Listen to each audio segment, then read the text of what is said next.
Sir, இப்ப தமிழகத்துல NEET தேர்வுல 6 மாணவிகள் வந்து தமிழகத்தை சார்ந்த மாணவிகள் வந்து வெற்றி பெற்றிருக்கிறாங்க. சோ நீங்க எப்படி பாக்குறீங்க சார்?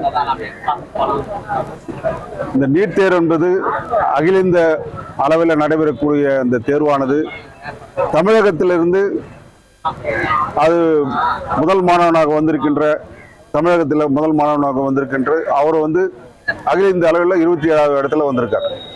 அதே போல 6 நம்முடைய அரசு பள்ளிகளில் படிக்கக்கூடிய பிள்ளைகள் வந்து 6 மாணவர்கள் வந்து தேர்ச்சி பெற்றிருக்காங்க.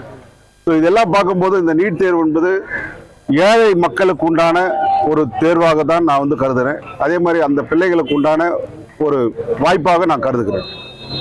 நடிகர் கார்த்தி சமீபத்துல மேடையில பேசும்பொழுது தமிழக அரசு பள்ளி அமெரிக்காவுக்கு நிகராக இருக்குது அப்படின்னு சொல்றாரு. நீங்க அப்படி பாக்குறீங்களா சார்? அவங்க அது மாதிரி சொல்றாங்க. பட் நம்முடைய தமிழ் பள்ளிகளிலேயே தமிழ்ல பயிலுகின்ற குழந்தைகள் வந்து எவ்வளவு பேர் தமிழ்ல தேர்ச்சி பெற்றிருக்காங்க, எவ்வளவு பேர் தேர்ச்சி பெறாமல் இருக்காங்கன்றது அந்த விகிதாச்சாரத்தை நீங்க பார்த்தாவே தெரியும். எந்த அளவுக்கு வந்து இவங்களுடைய தரம் வந்து பள்ளிகள் தரம் வந்து இருக்குன்றது நீங்க தெரிஞ்சுக்கலாம். அரசு பள்ளிகளுடைய தரம் வந்து எந்த அளவுக்கு மோசமா போயிட்டு இருக்கின்ற விஷயங்களும் நீங்க தெரிஞ்சுக்கலாம். தமிழ் பாடத்திலேயே வந்து தேர்ச்சி பெறாமல் இருக்க மாணவர்கள் வந்து எண்ணிக்கை அதிகமாயிட்டே இருக்கு. நம்ம வந்து இங்க தமிழ்நாட்டில் தமிழ் வளர்க்குறோம் சொல்றோமே தவிர எந்த விதமான அதுக்கு உண்டான முன்னேற்றமும் கிடையாது. அதே மாதிரி தமிழக அரசு பள்ளிகளில் அடிப்படை வசதிகளே கிடையாது. இன்னைக்கு வந்து பாத்தீங்கன்னா நிறைய அந்த புதுக்கோட்டை டிஸ்ட்ரிக்ட்ல போய் பாத்தீங்கன்னா இன்னும் சொல்லணும்னா அந்த அவரு இருக்க சார்ந்து இருக்க கூட அந்த மாவட்டங்களிலே அந்த கல்வி அமைச்சர் சார்ந்து இருக்கக்கூடிய அந்த மாவட்டங்களிலேயே ரொம்ப மோசமான ஒரு நிலைமை. அது மரத்தடியில வந்து உட்கார வச்சு குழந்தைங்களை வந்து அந்த கல்வி கற்க வைக்கிறாங்க. ஸோ இது மாதிரி ஒரு அவல நிலை தான் இன்னைக்கு வந்து தமிழ்நாட்டில் இருந்துட்டு இருக்கு. இது எல்லாம் இது வந்து போக்கணும்னு சொன்னா கண்டிப்பா இந்த அரசு வந்து திமுக அரசு வீட்டுக்கு போகணும். அப்பதான் வந்து இந்த தமிழ்நாட்டுடைய மாணவர்களுடைய கல்வி இதுல எதையுமே வந்து விளையாடக்கூடாது தயவுசெய்து. ஏன்னா மாணவர்களுடைய வளர்ச்சிக்காக தான் பாடுபடணுமே தவிர ஒரு அரசானது அவருடைய இதுல வந்து எந்த விதமான ஒரு பங்களிப்பு இல்லாம ஏதோ பேருக்கு வந்து சொல்லிட்டு இருக்காங்களே தவிர மற்றபடி வேற எந்த விதமான ஒரு செயல்களையும் இந்த அரசு செய்யவில்லை. குறிப்பாக அரசு பள்ளிகள்ல தனியார் பள்ளிகள்ல நடக்கக்கூடிய அந்த பாலியல் பலாத்காரங்கள், மாணவிகள் மீது நடத்தக்கூடிய பாலியல் பலாத்காரங்கள் அது எப்படி அது முற்றிலும் தடுக்கப்பட வேண்டும். அது ஒரு மிகவும் கண்டிக்கத்தக்கது. அது இந்த பாலியல் குற்றச்சாட்டுகள்ன்றது எதுவாக இருந்தாலும் கண்டிக்கத்தக்கது. அதிலே குழந்தைகள் கிட்ட நடக்கிற பாலியல் வன்கொடுமைகள் வந்து அவங்களுக்கு வந்து தகுந்த தண்டனை அந்த பாலியல் குற்றங்கள்ல ஈடுபடுபவர்களை மிகுந்த அது எந்த மேக்சிமம் எந்த அளவுக்கு ஒரு தண்டனை இருக்கோ அந்த தண்டனையை வந்து தரணும். அது வந்து இந்த அரசு வந்து அதை வந்து செயல்படுத்தணும். ஏன்னா இன்னைக்கு இருக்கிற அரசு வந்து அந்த குற்றவாளிகளுக்கு துணை போகின்ற ஒரு அரசாகத்தான் இன்னைக்கு வந்து இந்த திமுக அரசு இருந்து இது முற்றிலும் தடுக்கப்பட வேண்டும்.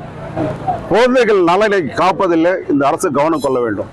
தமிழக அரசை பொறுத்த வரைக்கும் திரு மு.க. ஸ்டாலின் அவங்க சொல்றாங்க 95 விழுக்காடு நாங்க வந்து சொன்னதை நிறைவேற்றிட்டோம் அப்படின்றாங்க. எலெக்ஷன் வந்து அடுத்த வருஷம் வரும்போது நீங்க எப்படி பாக்குறீங்க சார்? முழுவதுமாக அவங்க சொன்ன அவர் கொஞ்சம் மாத்தி சொல்லியிருக்காரு. 95% வந்து 5% தான் நாங்க நிறைவேற்றிருக்கோம், 95% இன்னும் நிறைவேற்றலன்னு சிம்பாலிக்கா சொல்றாரு. சோ அதுதான் நான் பாக்குறேன். அண்ணா யூனிவர்சிட்டி அந்த மாணவியரை பாலியல் வழக்குல குற்றவாளியான நாடசேகரன் செய்யப்பட்டு தண்டனையும் கொடுத்தாச்சு. ஸோ பாஜக முன்னாள் மாநில தலைவர் அண்ணாமலை வந்து பொது தளத்தில் சொல்லியிருந்தாங்க அதுக்கான ஆதரவு கொடுக்குறேன் அப்படின்னு. பொதுவாக வந்து மக்களுடைய விமர்சனம் என்னவாகுதுன்னா, ஏன் நீங்க மீடியா சந்திச்சுல சொல்லிட்டு இருக்கிறீங்க தவிர நீதிமன்றம் ஏன் போக மாட்டேன்றீங்க அப்படின்றது கேள்வியும். அதுக்கு உண்டான டைம் வந்து எங்களுடைய முன்னாள் மாநில தலைவர் அண்ணாமலை அவர்கள் கரெக்டா சொல்லியிருக்காங்க. அது இவ்வளவு டைம் நாங்கள் உங்களுக்கு தரோம் அரசுக்கு. ஸோ அதுக்குள்ள நீங்களா வந்து ஆக்ஷன் எடுக்குன்னு சொல்லி சொல்றோம். அந்த டைமுக்குள்ள நீங்க ஆக்ஷன் எடுக்கலன்னு சொன்னா கண்டிப்பா அதுக்குண்டான விஷயங்கள் அடுத்த கட்ட நடவடிக்கைகளை மேற்கொள்ளும் என்று அண்ணாமலை அவர்கள் தெளிவா சொல்லியிருக்காரு.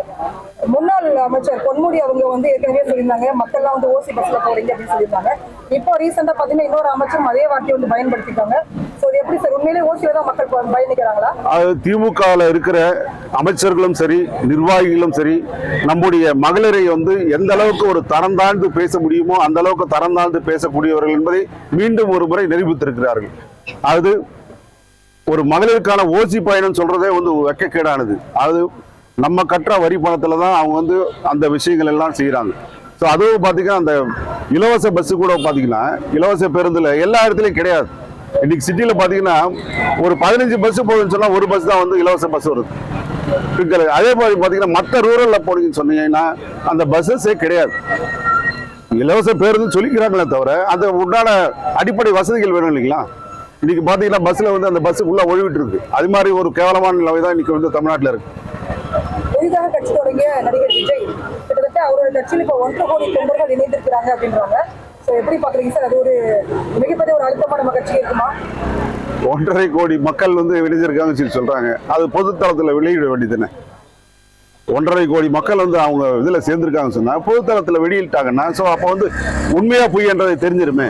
இன்னைக்கு வந்து நான் ஒரு உதாரணம் சொல்றேன். அது இன்னைக்கு இருக்கிற எல்லா கட்சிகளுமே திமுக வந்து 1.5 கோடி 2 கோடின்றாங்க, அதிமுக வந்து அதே மாதிரி சொல்றாங்க, அதே மாதிரி தாவேக்க சொல்றாங்க. மொத்தம் தமிழ்நாட்டுடைய மக்கள் தொகை எவ்வளவு? மொத்தம் 8 கோடியில 6 கோடி வாக்காளர்கள் தான் மொத்த வாக்காளர்கள். அப்படி இருக்கும்போது எல்லாருமே வந்து தான் கட்சியில 1.5 கோடி சேர்ந்திருக்கா 2 கோடி சேர்ந்திருக்கான்னா ஓவரால் டோட்டல் பாத்தீங்கன்னு சொன்னா அவங்க சொல்ற கணக்கு பாத்தீங்கன்னா 12 இருந்து 15 கோடி போகுது. இதை வந்து உங்க இதுக்கு நான் விட்டுருவேன். ஏன்னா அதோட உண்மைத்தன்மை என்னன்றதை நீங்களே புரிஞ்சுக்கலாம். அதுல தமிழக முதலமைச்சர் சொல்லியிருந்தாங்க என்ன அப்பா என்று மாணவர்கள் எல்லாம் அழைக்கிறாங்க அப்படின்றாங்க. இப்ப இன்னொரு அப்பாவாக நடிகர் விஜய் வந்திருக்கிறாரு. பள்ளி மாணவிகள் அதை தான் சொல்றாங்க. இதை எப்படி பாக்குறீங்க? தமிழகத்துல இந்த மாதிரி அப்பாக்கள் வரவேற்கக்கூடியதா? அது இந்த கருத்து வந்து ஒரு மோசமான விளைவாக இருக்கும். இது வந்து இதுல நான் எனக்கு உடன்பாடு இல்லை. பாமகவுடைய அந்த பிரச்சனைகள் தொடர்ச்சியாக பார்த்துட்டு இருக்கிறோம். உங்களுடைய கருத்து என்னவாக இருக்கு? இது வந்து அவங்க உட்கட்சி பிரச்சனை. அப்பாவுக்கும் மகனுக்கும் இருக்கின்ற ஒரு உட்கட்சி பிரச்சனை. கண்டிப்பா பாரதிய ஜனதா கட்சி இந்த இதுல வந்து எந்த விதமான தலையீடும் இருக்காது. எங்களுடைய பாஜக கூட கூட்டணியில என் காலில் விழுந்து கத்திரி கேட்டாரு, அதனாலதான் நான் வந்து ஒத்துக்கிட்டேன் அப்படின்ற மாதிரி நிறைய குற்றச்சாட்டுகள் வந்து அன்புமணி ஐயா ராமதாஸ் முன் வச்சிருக்காங்க. இது வந்து எல்லாமே வந்து அவங்களோட உட்கட்சி பிரச்சனை.